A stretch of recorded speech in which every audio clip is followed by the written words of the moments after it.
আবারও রান্নার নতুন একটি ব্লগ নিয়ে আপনাদের মাঝে হাজির হয়ে গেলাম। আর শেয়ার করছি জালি চাল কুমড়োর চাক ভাজি, কতটা মজার সেই রেসিপি। আসসালামু আলাইকুম এভরিওয়ান, আমি নাসরিন সুলতানা মিনা, সিরাজগঞ্জের মেয়ে। আমার রান্নাঘরে আপনাদের সবাইকে স্বাগত জানাচ্ছি, রান্নার সাথেই থাকবেন। এই রান্নার জন্য একটা জালি চাল কুমড়োর অর্ধেকটা নিয়ে নিয়েছি, বাকিটা দিয়ে কিন্তু মাছের ঝোল করেছিলাম। এটা একদমই কচি ছিল আর ছোট্ট জালি। এটাকে এভাবে করে কিন্তু খুব সুন্দর নাইফ দিয়ে আমি একটু উপরের অংশটা ফেলে দিচ্ছি। একদম মোটা করে কিন্তু ফেলে দিলে ভালো লাগবে না দেখতে।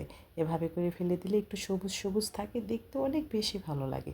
আর এটা ছাড়ানো একদমই সহজ। আমি এভাবে করে কিন্তু ছাড়িয়ে নিচ্ছি, দেখুন কতটা সুন্দর হয়েতে। এভাবে করে সব ছাড়িয়ে নিয়ে ধুয়ে নিয়ে তারপরে এর চাকগুলো আমি কেটে নেব খুব সুন্দর হয়েতে। দেখুন কতটা সুন্দরভাবে কেটে নিলাম। এই যে এভাবে করে একটু মোটা করে কেটে নিতে হবে, তাহলে কিন্তু, কারণ এটা ভাজতে তো একদমই সময় লাগে না, খুবই সফট। এটা দেওয়ার সঙ্গে সঙ্গে অল্প আঁচেই কিন্তু আমি ভেজে নেব। সবগুলো এভাবে করে কেটে এর সঙ্গে কিছু মশলা অ্যাড করতে হবে আমাকে। একেবারেই সহজ, একদম হলুদ লবণ লাল মরিচের গুঁড়ো এটুকুই। কিন্তু এটা ভাজার একটা প্রক্রিয়া আছে, খুবই মিডিয়াম আছে সুন্দর হইতে ভাজতে হয়।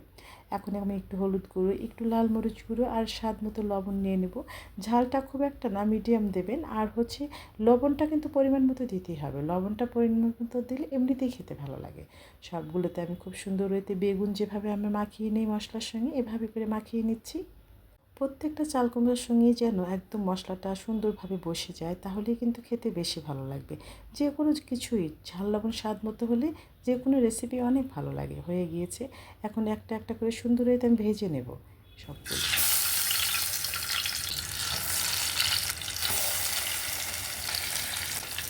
মিডিয়াম আছে ভেজে নিচ্ছি, ঠিকই দিলাম, এতে অনেকটা সফট হয় আর সুন্দর জুসি হয়।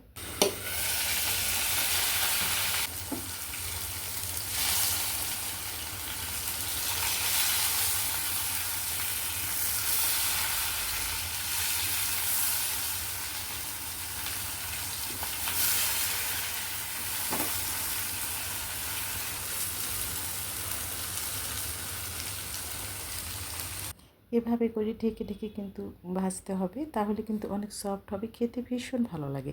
আমি 2 ব্যাচে ভেজে নেব এভাবে করে।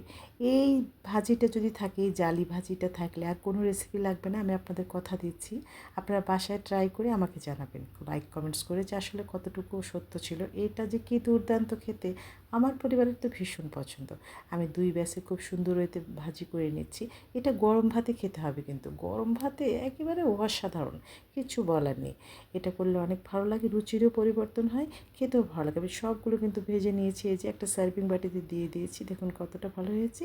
এখন সাথে গরম গরম ভাতের সাথে একেবারে জমে যাবে। একটু সাথে লেবু নিয়ে নেবেন। আমি কিন্তু এভাবে করে আমার খাবার সবসময় রেডি করি, লেবু আমার থাকতেই হবে। আমার এরকম সহজ সুন্দর খাবার যদি ভালো লাগে পেজ ফলো করতে পারেন। আজ বিদায় নিচ্ছি, সুস্থ থাকবেন, ভালো থাকবেন, আল্লাহ হাফিজ।